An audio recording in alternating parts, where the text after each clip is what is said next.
The crisp, sickening sound of tearing paper echoed over the morning hum of JFK's Terminal 4. The airport security supervisor smirked, holding up the shredded biometric page of the dark blue passport. "Fake documents are a federal offense, little girl. You're not flying anywhere today." What he didn't know was that the black woman standing before him in faded sweatpants wasn't just another passenger. She had just signed a $6 billion acquisition.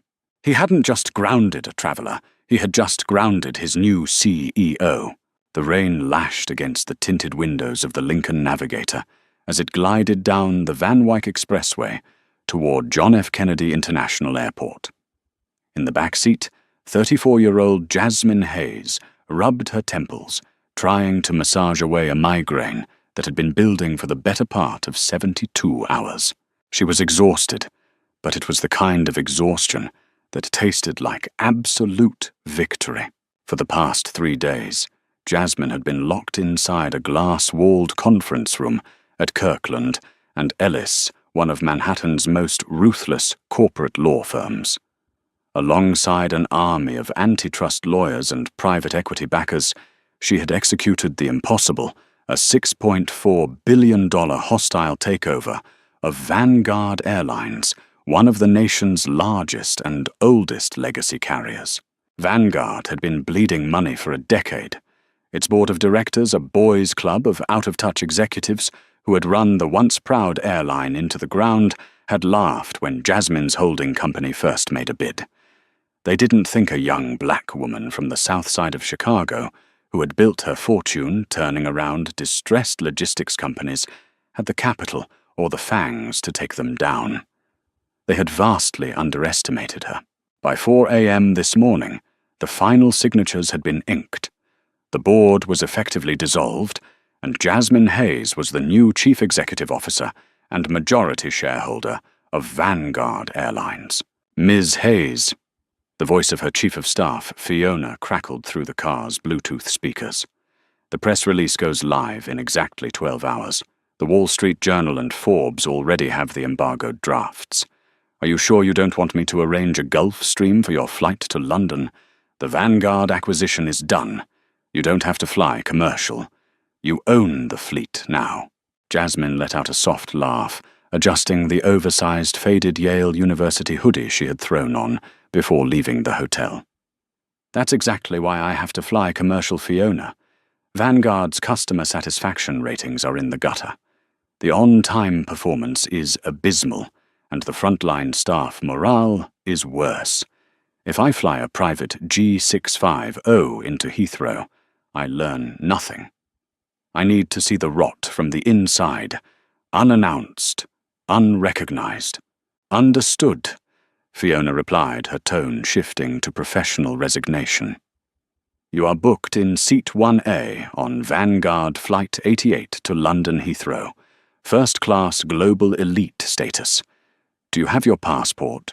Jasmine patted the front pocket of her Lululemon leggings. "Right here. I'll call you from the Centurion Lounge before boarding." As the SUV pulled up to the curb at Terminal 4, Jasmine stepped out into the biting New York chill. She looked nothing like a billionaire corporate raider. With her natural hair pulled back into a messy bun, wearing a plain black baseball cap, pulled low, an oversized hoodie, and comfortable sneakers, she looked like a tired graduate student heading home for the holidays. This was entirely by design. Jasmine despised the performative stiffness of corporate attire outside the boardroom. More importantly, her anonymity was her greatest weapon. Nobody in the airline industry knew what she looked like outside of a few blurry Forbes profile photos, and she intended to keep it that way until the press conference tomorrow. Terminal 4 was a cathedral of glass steel and chaotic human energy. The scent of overpriced roasted coffee mingled with the anxiety of thousands of travelers rushing to find their gates. Jasmine navigated the massive departure hall with the quiet confidence of someone who spent more time in the sky than on the ground. She bypassed the sprawling snake-like queues of the main economy check-in and headed directly toward the far right of the terminal, where the frosted glass partitions of the Vanguard Airlines Global Elite check-in and priority security screening area stood. This exclusive lane was designed for the airline's highest-paying customers. It featured a dedicated TSA screening checkpoint, partnered with Clear Plus, ensuring that first-class passengers could go from the curb to the lounge in under 10 minutes. Jasmine adjusted her backpack, a well-worn leather tote that currently held her laptop, and the legally binding contracts that gave her total control of the very building she was standing in. She walked onto the plush blue carpet, leading to the priority podium. She was just looking forward to a glass of champagne and a long, uninterrupted sleep across the Atlantic. But the universe and a man named Derek Lawson had other plans. Derek Lawson had been a TSA supervisor at JFK for 12 years, and in that time, his bitterness had calcified into a permanent sneering disposition. He was a man who craved authority, but had repeatedly been passed over for promotions to Federal Security Director. To compensate for his stalled career, Derek ruled the Terminal 4 elite lane like his own personal fiefdom. He prided himself on his intuition, which was in reality a thinly veiled cocktail of prejudice, racial profiling, and class resentment. Standing behind the podium, Derek adjusted his blue uniform shirt, his eyes scanning the approaching passengers. He nodded deferentially to a silver-haired businessman in a tailored Brioni suit, waving him through with a polite, "Good morning, sir. Have a safe flight." Then his gaze landed on Jasmine. To Derek, the Vanguard Global Elite lane had a specific aesthetic. It was reserved for hedge fund managers, aging celebrities, and tech executives. It was not meant for a young black woman in faded sweatpants and a bulky hoodie carrying a scuffed leather bag. As Jasmine stepped up to the entrance of the VIP lane, Derek physically stepped out from behind the podium, planting himself squarely in the middle of the blue carpet, blocking her path. "Hold it right there," Derek barked, holding up a stiff hand. His voice was loud enough to turn the heads of several passengers, waiting in the nearby standard security line. Jasmine stopped, slightly startled. She pulled off one of her AirPods. "Excuse me, you're lost," Derek said, his tone dripping with condescension. He didn't ask a question, he made a statement. "Economy screening is that way down past the food court. Terminal 3 overflow. This lane is for first class and global elite members only."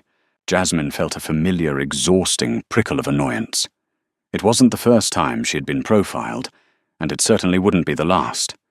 But today, running on 2 hours of sleep and the adrenaline of a multi-billion-dollar buyout, her patience was remarkably thin. "I'm in the right place. Officer Fortederhort." Jasmine said, her voice smooth level and deliberately polite. "I'm flying first class on Flight 88 to Heathrow." Derek crossed his arms, his eyes raking over her casual attire with undisguised contempt. "Yeah, first class. Let me see the boarding pass. And the ID now." Usually the Clear kiosks and the airline agents handled the initial ticket verification, but Derek was interjecting himself as an unnecessary bottleneck. Jasmine didn't argue. She pulled her iPhone from her pocket, tapped the screen, and held up the digital Vanguard boarding pass. The screen brightly displayed the gold crest of the airline, reading, "Hayes Jasmine. Seat 1. A. Flight 88. Global Elite." Derek stared at the glowing screen. For a split second, his brow furrowed in confusion. The cognitive dissonance was hitting him hard. He couldn't reconcile the prestigious digital ticket with the woman standing in front of him. Rather than admit his mistake and step aside, his ego doubled down. "Who bought this ticket for you?" Derek sneered, leaning in closer. "Company mileage pool. Or did someone just take a screenshot and send it to your phone?" Jasmine's eyes narrowed. The ambient noise of the terminal seemed to fade into a dull roar. "I bought the ticket," she replied, her voice dropping an octave, losing its friendly veneer. "With my own money.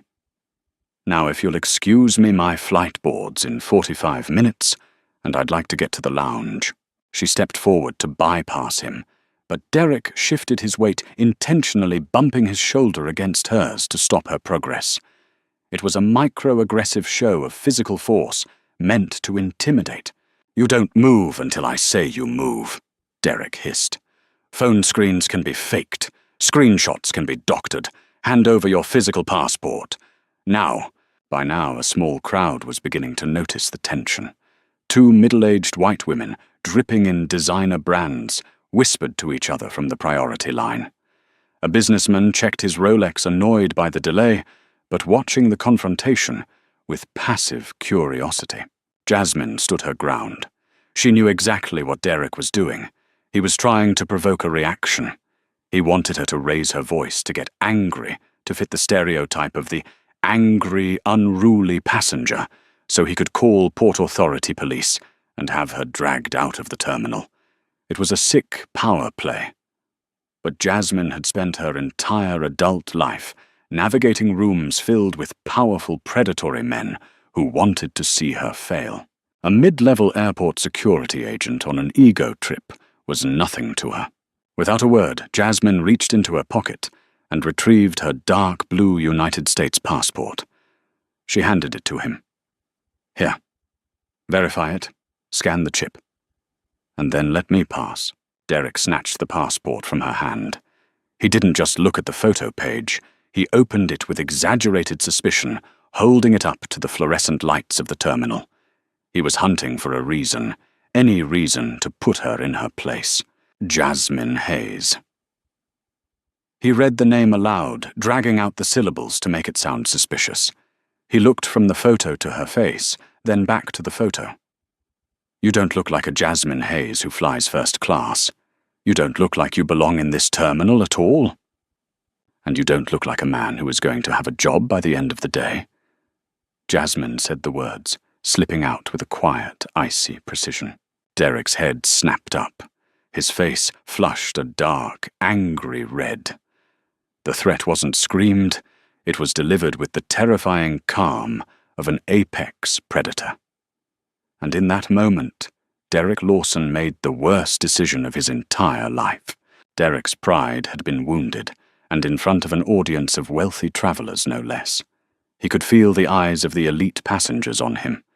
If he backed down now, if he let this woman in sweatpants disrespect him and walk through his checkpoint, he would look weak. "Oh, is that a threat?" Derek barked, stepping closer to Jasmine, invading her personal space. The smell of cheap cologne and stale coffee wafted off his uniform. "You think because you managed to scam your way into a first-class ticket, you can threaten a federal officer?" "It wasn't a threat, Officer Lawson," Jasmine said, her gaze fixed dead on his name tag. She committed his badge number to memory. "It was a forecast. Are you done inspecting my passport? The biometric chip will scan perfectly fine if you take it to the machine right behind you."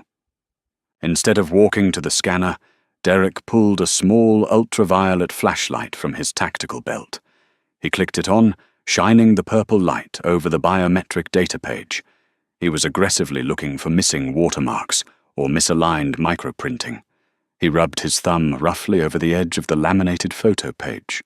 "The lamination feels loose," Derek declared loudly, ensuring his voice carried. "This feels like a secondary layer." "It's a 10-year passport issued 3 years ago," Jasmine replied evenly, though her heart was beginning to beat faster, not out of fear, but out of an overwhelming righteous fury. "It has stamps from Geneva, Tokyo, and Frankfurt. It is completely valid. Do not damage my property." "Property of the United States government, actually," Derek corrected, with a smug, triumphant grin. He had found his angle. He had found a way to ruin her day. "And as an agent of the TSA, it is my duty to intercept fraudulent documents. Officer Lawson," Jasmine warned her voice, dropping to a whisper that only he could hear. "I highly recommend you hand that back to me right now. You are making a monumental mistake. You have no idea who I am." "I know exactly what you are." Derek sneered, the racial and class implications hanging heavy in the air. "You're a fraud." With a sudden, deliberate motion, Derek took the stiff plastic data page of the passport and bent it backward. The thick material resisted, but he forced it, creating a sharp white crease in the protective coating. Jasmine's eyes widened slightly. Stop. Driven by pure spite, Derek didn't stop. He pinched the corner where the lamination met the paper backing right near her photograph and pulled. Reep. The crisp sound of tearing paper seemed to freeze the entire checkpoint. The ambient noise of the airport vanished in Jasmine's ears, replaced by the sheer audacity of what had just happened. Derek had physically torn the biometric page of her passport. The RFID chip was likely damaged, the structural integrity of the document was destroyed, and the passport was now legally void. A collective gasp rippled through the line of waiting passengers.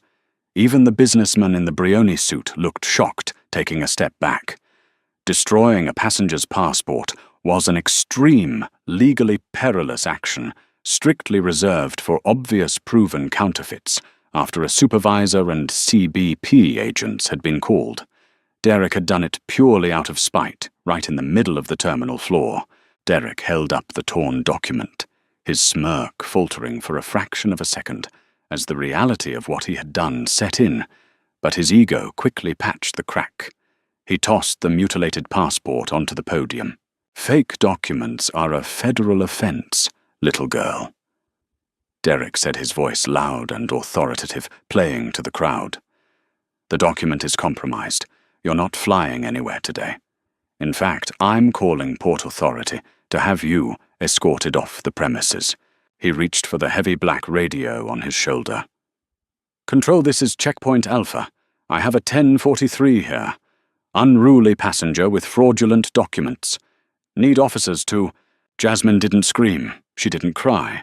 She didn't launch into a physical altercation. Instead, a chilling, terrifying smile slowly spread across her face.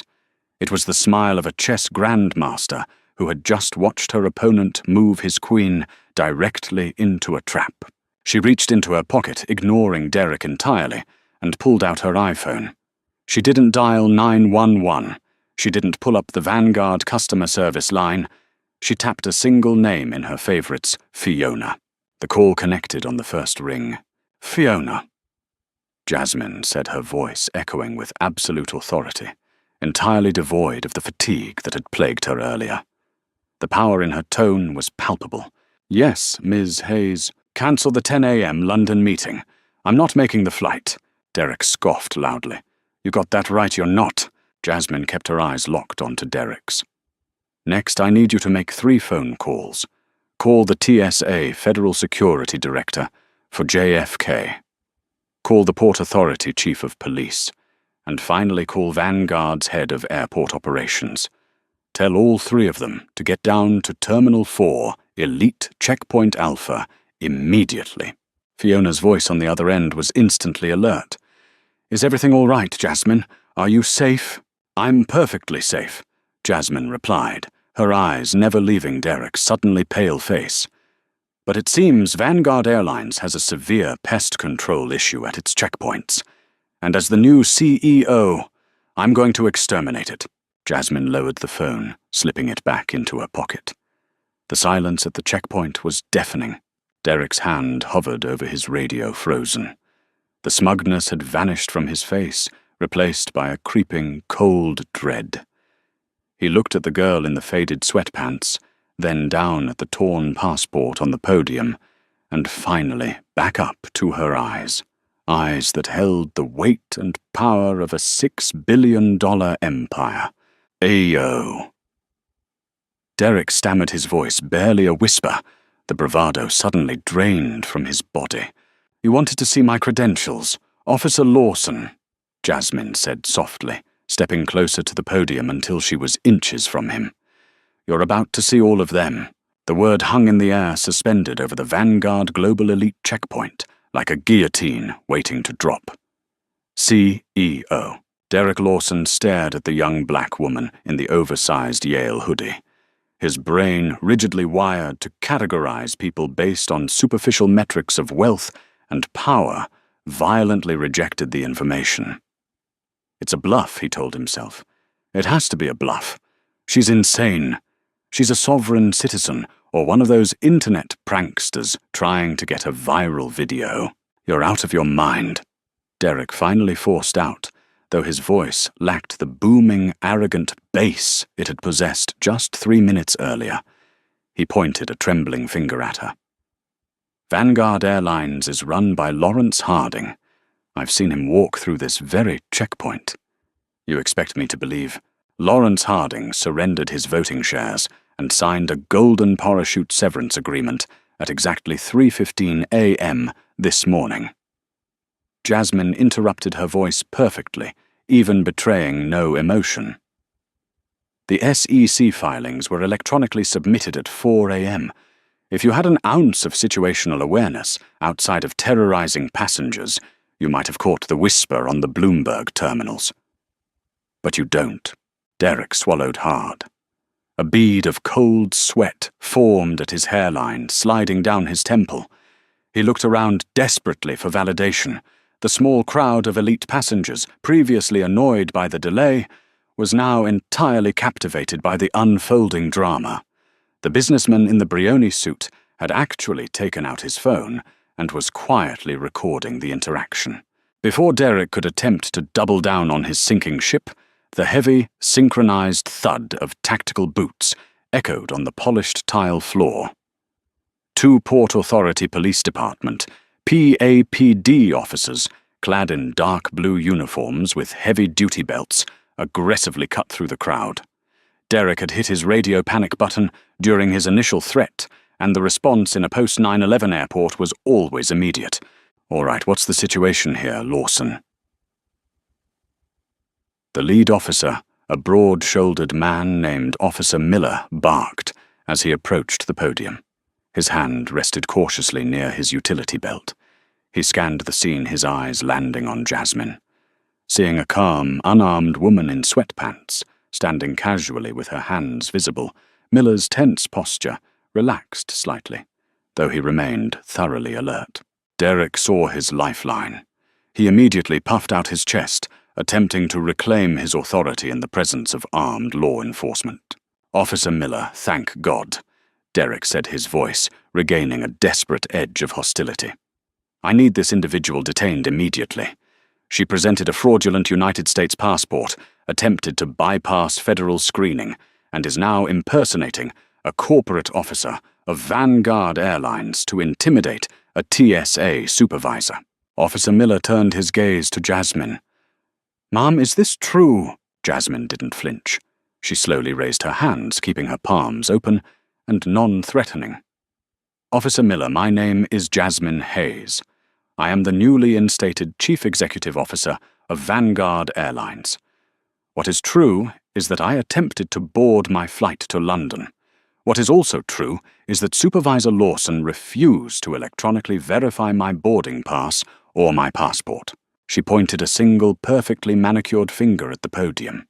Instead of scanning my passport, he accused me of counterfeiting, physically bent the document, and intentionally tore the biometric data page, destroying federal property and legally voiding my ability to travel.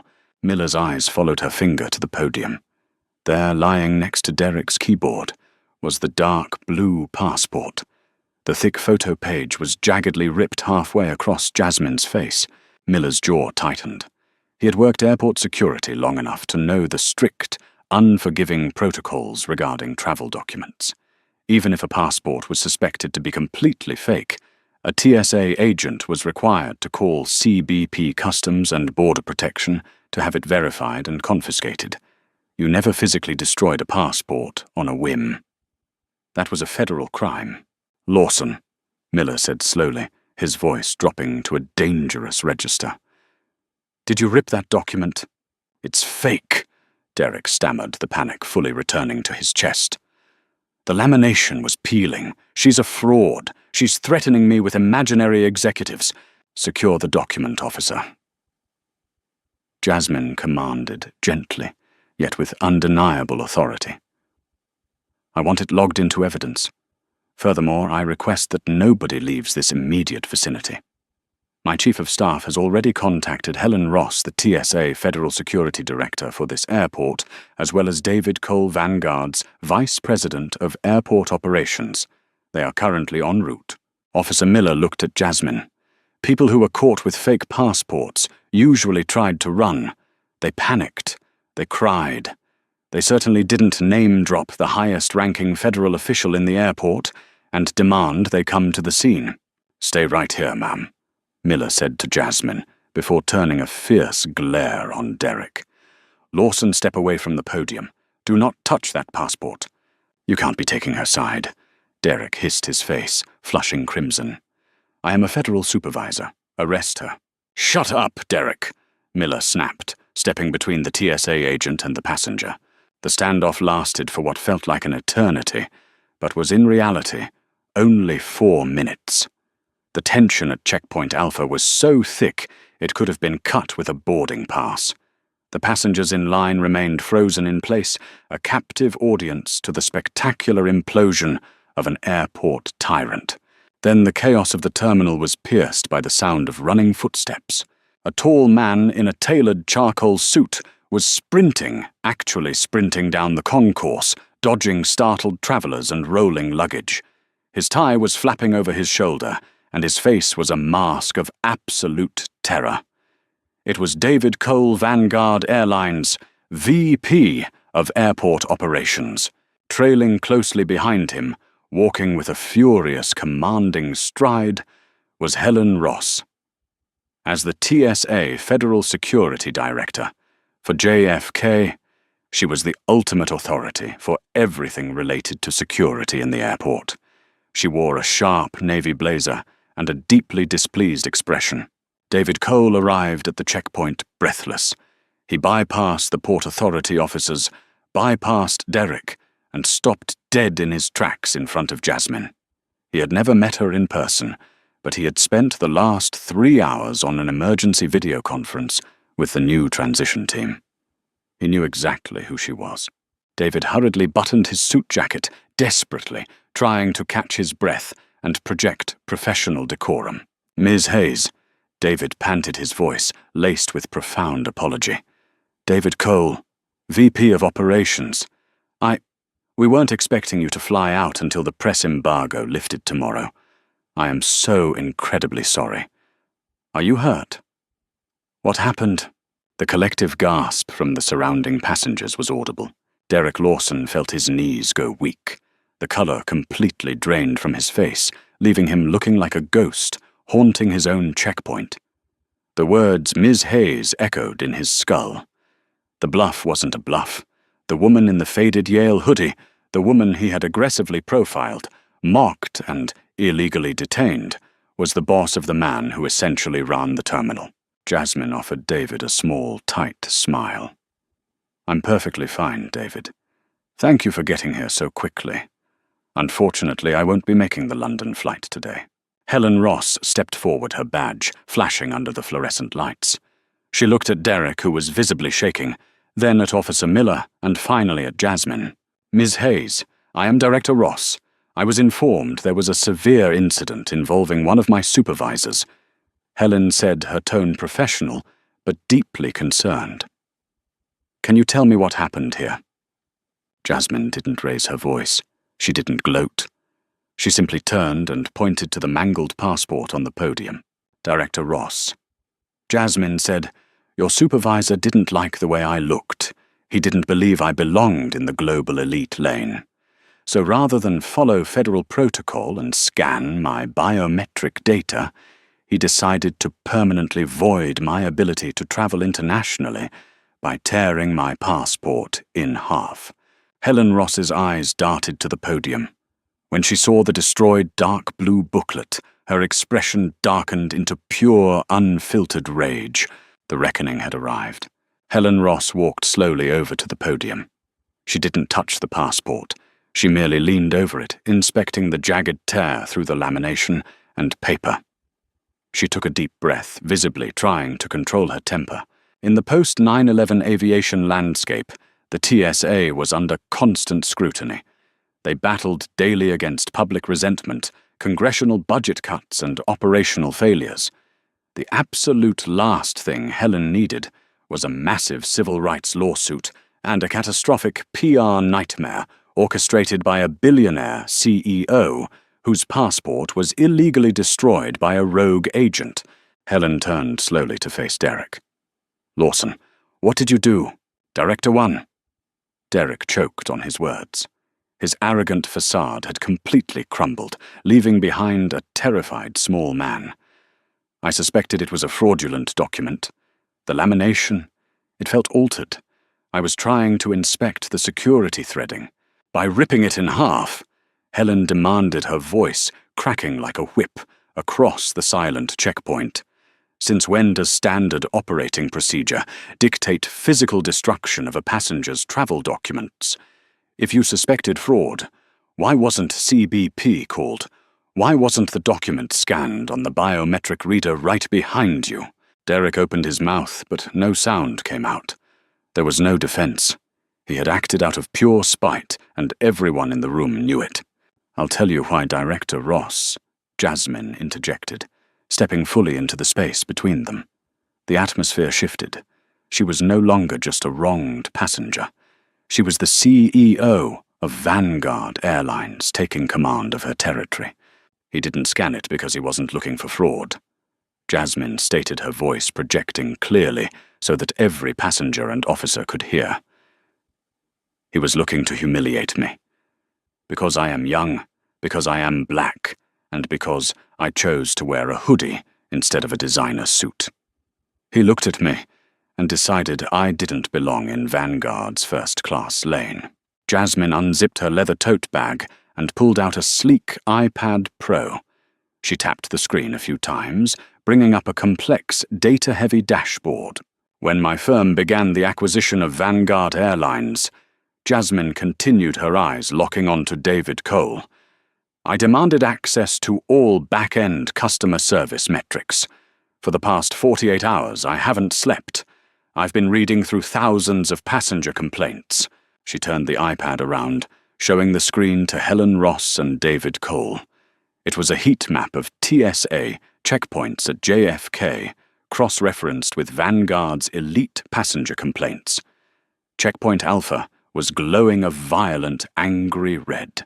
Over the last 3 years, Checkpoint Alpha, specifically during Supervisor Lawson's shifts, has generated a staggering 400% more random screening complaints from women of color than any other checkpoint in this airport, Jasmine revealed. He has an extensive history of aggressive behavior, microaggressions, and intentional delays targeting minority passengers. Vanguard's previous board of directors ignored these complaints because they didn't care. But I care. Derek looked like he was going to vomit. His dark secret, his petty racist fiefdom, wasn't just being exposed. It was being mathematically quantified and presented to his ultimate boss by a billionaire. "You aren't just a rude employee, Mr. Lawson," Jasmine said, her gaze pinning him to the spot. "You are a legal and financial liability to this airport, and you are a cancer to the customer experience I am trying to build for my airline." Jasmine turned back to Helen Ross. The deference in her tone was gone, replaced by hard corporate leverage. "Director Ross, Vanguard Airlines pays a massive premium to the Port Authority and the TSA to maintain this dedicated global elite lane. If this is the standard of security and professionalism my most valued customers are subjected to, I will terminate that contract immediately." David Cole paled. "Ms. Hayes, please, let's not make any hasty—" Jasmine silenced him with a look.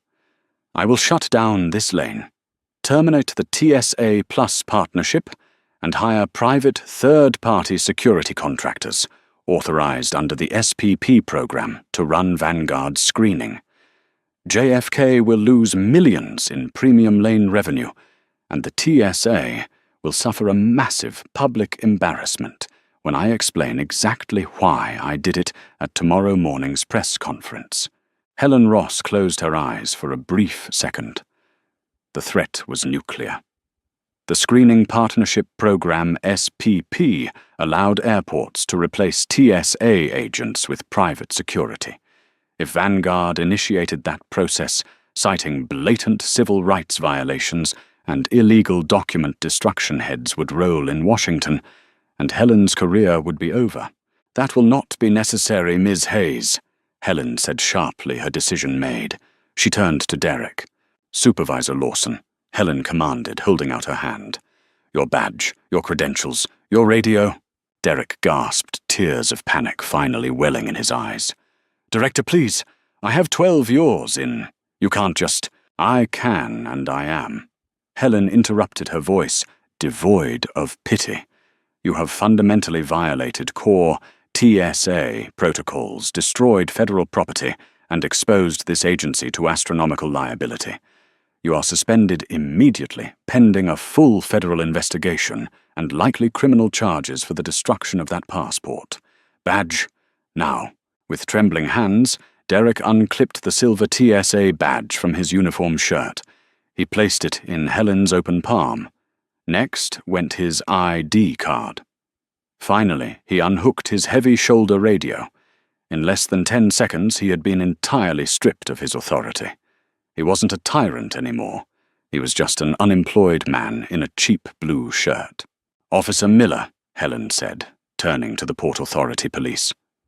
"Please escort Mr. Lawson to the security office to clean out his locker. He is to be removed from the terminal immediately.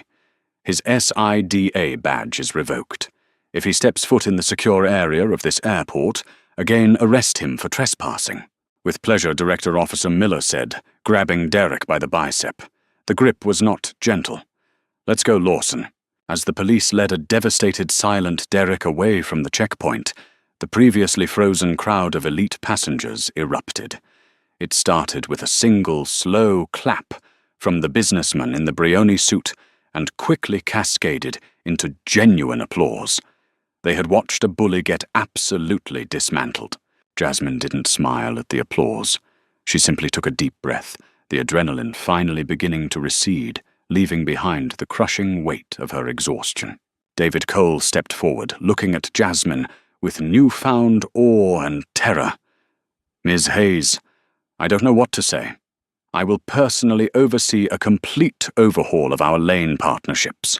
Whatever you need, what I need," David, Jasmine said, rubbing her temples as the migraine flared back to life, "is my luggage retrieved from the belly of Flight 88 before it takes off.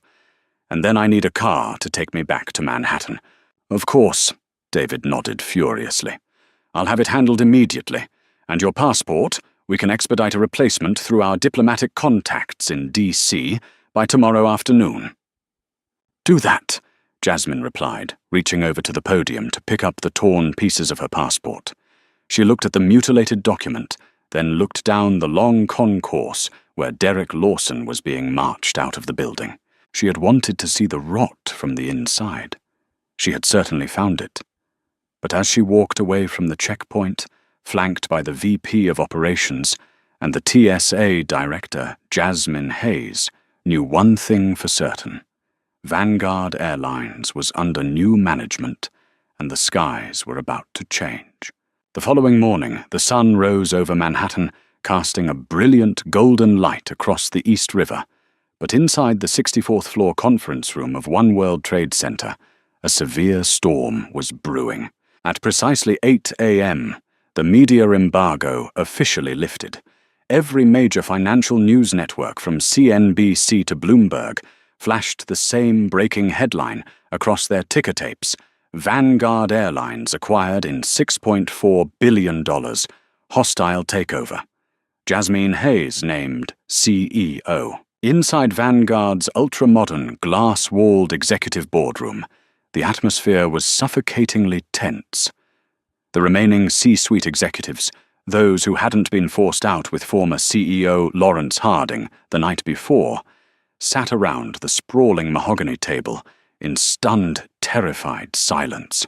They were an assembly of older, mostly white men who had spent the last decade resting on their laurels, collecting massive performance bonuses, while the airline's reputation and stock price steadily plummeted into the abyss. At the far end of the table sat Jonathan Croft Vanguard's Senior Vice President of Corporate Security. Croft was a man who prided himself on tough policies and aggressive risk management, though his definition of risk often aligned more with personal prejudice than actual threat assessment. He was currently sweating through his custom-tailored Tom Ford suit, aggressively tapping his Mont Blanc pen against his leather portfolio. The heavy glass doors of the boardroom swung open. Jasmine Hayes walked in, and the entire room collectively held its breath. She looked entirely different from the exhausted hoodie-wearing woman who had been harassed at JFK 24 hours earlier. Today she was wrapped in corporate armor, a sharply tailored midnight blue Alexander McQueen suit. Her hair styled in sleek, immaculate twists, and her posture radiating absolute, undeniable authority. She wasn't just wealthy. She was the apex predator in a room full of aging prey. Flanked by her Chief of Staff Fiona and the newly loyal VP of Airport Operations, David Cole Jasmine, walked to the head of the table. She didn't sit down. She placed her leather portfolio on the mahogany surface and let her gaze sweep across the terrified executives. "Good morning, gentlemen," Jasmine said, her voice smooth, calm, and terrifyingly cold. "I am Jasmine Hayes. As of 4 a.m. yesterday, I am the majority shareholder and Chief Executive Officer of Vanguard Airlines. I am sure you have many questions regarding your stock options, your severance packages, and the future direction of this company. But before we discuss any of that, we are going to discuss the rot that has infected the culture of this airline." She gestured to Fiona, who tapped a command into an iPad. The massive OLED screens lining the boardroom walls flickered to life, displaying a harsh, undeniable reality. "Yesterday morning, I attempted to fly out of JFK Terminal 4, unannounced, to gauge the frontline passenger experience." Jasmine began pacing slowly behind her chair. "I did not receive a polite greeting. I did not receive a smooth check-in. Instead, I was racially profiled, illegally detained, and a TSA supervisor, named Derek Lawson, physically tore my United States passport in half because he decided I did not look like a first-class passenger." A collective gasp echoed through the room. Several executives visibly recoiled. Jonathan Croft shifted uncomfortably in his seat, his face draining of color. "Ms. Hayes, I speak for the entire security division when I say we are appalled. That TSA agent was a rogue element. He doesn't represent Vanguard's values. I assure you we will sever ties with him immediately." "You don't need to sever ties with him, Jonathan." Jasmine snapped her eyes, locking onto the VP of Security with laser precision. The Federal Security Director fired him on the spot, and Port Authority Police escorted him out of the terminal. He is currently facing federal charges for the destruction of government property. But let's not pretend Derek Lawson was a rogue element. Let's talk about the environment that emboldened him. Jasmine tapped a button on her remote, and a highly detailed data table appeared on the screens. Vanguard Security. Enforcement metrics. Last 36 months. Passenger demographic. Target for random. Secondary screening, rate of document scrutiny. Greater than 3 minutes. Escalation to Port Authority. White/Caucasian, male and female. 4.2%, 1.1%, 0.05%. Asian male and female, 6.8%, 2.4%, 0.12%.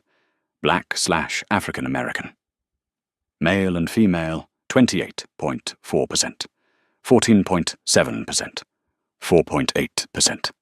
Middle Eastern/South Asian, 31.2%, 18.9%, 5.2%. Data compiled from Vanguard Internal Audit and TSA JFK Checkpoint Alpha logs. The numbers were glaring, damning, and legally catastrophic. When I acquired this airline, My data science team pulled every single passenger complaint screening log and security metric from your division over the last 3 years. Jasmine said, her voice rising in volume, echoing off the glass walls. Derek Lawson wasn't an anomaly. He was your star pupil. She walked directly down the length of the table, stopping right behind Jonathan Croft's chair. "I have the internal emails, Jonathan," Jasmine whispered, though the silence in the room made it sound like a shout. "I have the memos you sent to the airport security teams, incentivizing them to boost interception metrics to secure additional federal Homeland Security grants. You created a quota system that actively encouraged TSA agents and Vanguard ground staff to target, harass, and delay minority passengers under the guise of heightened vigilance. You monetized racial profiling." Croft stood up his chair, scraping violently against the hardwood floor. He was cornered, and like any cornered corporate executive, he lashed out. "You are taking those metrics entirely out of context." Croft raised his voice, pointing a finger at the screen. "Aviation security is a complex, high-stakes environment. We rely on behavioral analysis and intuition. If certain demographics flag our behavioral matrices more frequently, that is a statistical reality, not a systemic bias. I have kept this airline safe for 8 years, and I will not let some Silicon Valley corporate raider come in here and accuse me of—" "You are fired, Jonathan." Jasmine cut him off, her voice dropping like an absolute hammer. The room fell dead silent. Croft froze, his finger still pointing in the air. "You are fired," Jasmine repeated, enunciating every syllable with lethal clarity. "Not with a golden parachute, not with a dignified resignation. You are terminated for cause effective immediately. Your badge has already been deactivated, and Vanguard's legal counsel is currently drafting a comprehensive report of your discriminatory practices to hand over to the Department of Justice and the Department of Transportation." Croft's jaw went slack. The bluster vanished, replaced by the crushing realization that his career was over and his freedom was potentially at risk. He looked around the table for support, but the other executives suddenly found their shoes incredibly interesting. No one was going down with this ship. "Fiona," Jasmine said without breaking eye contact with Croft. "Yes, Ms. Hayes," Fiona replied smoothly, signaling to the 2 large corporate security guards standing outside the glass doors. They immediately stepped into the room. "Please escort Mr. Croft to the lobby. His personal belongings will be mailed to him," Jasmine ordered. As Croft was unceremoniously marched out of the boardroom, a deeply ironic parallel to Derek Lawson's exit the day before, Jasmine walked back to the head of the table. She took a moment, letting the sheer shock and awe of the execution settle over the remaining executives. She had just publicly decapitated the old guard. Now it was time to build her empire. "Let me make something perfectly clear to everyone sitting at this table," Jasmine announced, placing her hands flat on the mahogany surface, leaning forward. "The era of Vanguard Airlines, operating as an exclusive arrogant boys' club, is over. We are a service industry. We fly human beings.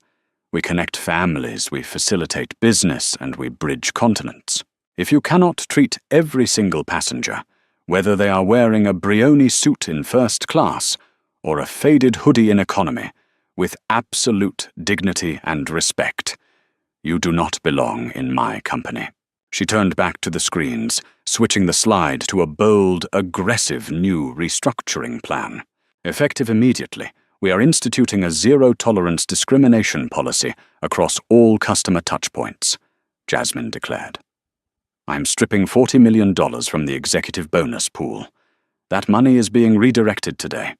We are raising the hourly wage for all Vanguard gate agents, baggage handlers, and customer service representatives by 30%.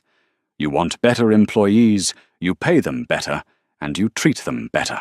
David Cole, who had been watching the masterclass in corporate warfare with wide eyes, finally spoke up. "Ms. Hayes, the frontline staff, they are going to lose their minds, in a good way. Morale has been in the gutter for years. Morale changes when leadership changes, David. Jasmine replied, offering him a brief, approving nod. Furthermore, we are terminating our premium lane contract with the TSA at JFK. We will be transitioning to a highly vetted third-party private security firm under the SPP program. I want security agents who are trained in hospitality and de-escalation, not just enforcement. Jasmine picked up her portfolio, her point thoroughly made. The boardroom previously, a den of hostile executives, was now completely subjugated. They knew she wasn't just a figurehead. She was a force of nature. You have 24 hours to review the new operational guidelines, Jasmine said, walking toward the exit. If you are not on board with this cultural shift, leave your resignation with Fiona by 5 p.m. Have a productive day, gentlemen. She walked out of the boardroom, the heavy glass doors swinging shut behind her, leaving a profoundly changed Vanguard Airlines in her wake. 1 week later, the familiar hum of JFK's Terminal 4 surrounded Jasmine once again. But this time, the energy was entirely different. She wasn't hiding under a hoodie today, though she remained comfortably dressed in a chic, tailored cashmere travel set. She walked through the massive departure hall alongside David Cole and Helen Ross, the TSA Federal Security Director. The press coverage over the past 7 days had been nothing short of explosive. The story of the young black billionaire CEO having her passport ripped up by a racist TSA agent had gone undeniably viral.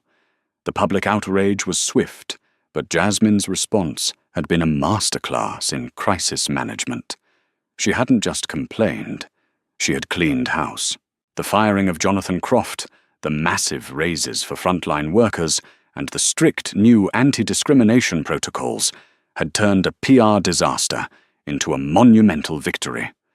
Vanguard Airlines' stock had surged by 18% in 5 days.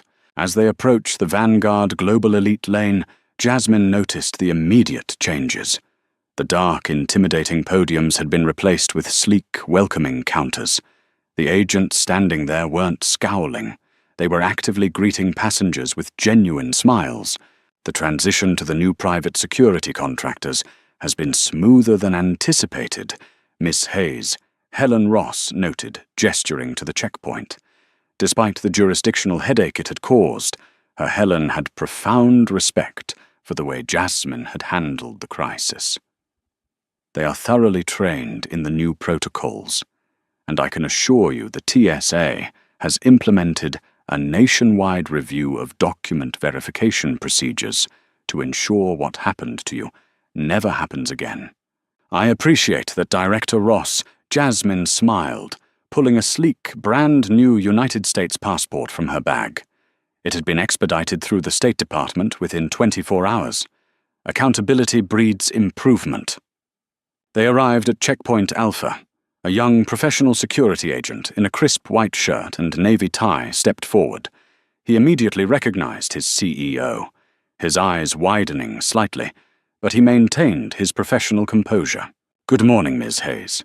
Welcome back," the agent said, warmly gesturing to the scanner. "May I please scan your boarding pass and passport?" "Good morning," Jasmine replied, handing over the documents. The agent didn't scrutinize her face. He didn't check the lamination. He simply placed the passport on the biometric reader. A pleasant chime echoed from the machine, a green light flashing instantly. He handed it back with a polite nod. "You're all set, ma'am. Have a wonderful flight to London." It took less than 30 seconds. No ego, no hostility, just efficiency and respect. Jasmine turned to David Cole. "Keep up the good work, David. I want weekly reports on passenger satisfaction metrics while I'm in Europe. Let's make sure this standard is maintained across every hub. You have my word." "Jasmine," David beamed. "Have a safe trip." 20 minutes later, Jasmine walked down the jet bridge and stepped aboard Vanguard Flight 88. As she entered the first-class cabin, the lead flight attendant, a veteran employee named Marcus, wait scratch, that a veteran employee named Julian. No, a veteran employee named Simon greeted her with a bright, genuine smile. "Welcome aboard, Ms. Hayes," Simon said, taking her coat. "We are incredibly honored to have you flying with us today." "It's great to be here, Simon." "Thank you," Jasmine replied. She settled into Seat 1A, the massive, luxurious suite at the front of the aircraft. She buckled her seatbelt and looked out the oval window at the sprawling tarmac of JFK. The rain from a week ago was gone, replaced by clear, brilliant blue skies. As the massive Boeing 777 pushed back from the gate, the deep, resonant roar of the Rolls-Royce engines vibrated through the cabin. The aircraft taxied to the runway, gathering speed before lifting gracefully into the air, breaking the bounds of gravity. Jasmine leaned back in her plush leather seat, closing her eyes as the plane banked eastward over the Atlantic Ocean. The hostile takeover was complete. The bullies had been unseated. The rot had been excised. She had bought an airline, but more importantly, she had reclaimed its soul. And as the plane climbed above the clouds, Jasmine Hayes knew with absolute certainty that the sky was no longer the limit. It was just the beginning. The ultimate power move isn't just winning the game. It's changing the rules so that bullies and tyrants can never play again. Jasmine Hayes proved that true leadership isn't about wielding power to intimidate, but using it to protect, uplift, and revolutionize an entire system. From a ripped passport to a total corporate takeover, she showed that standing your ground is always worth the fight. If this story of justice, karma, and corporate revenge inspired you, please hit that like button, share this video with your friends, and subscribe to our channel for more unbelievable real-life stories.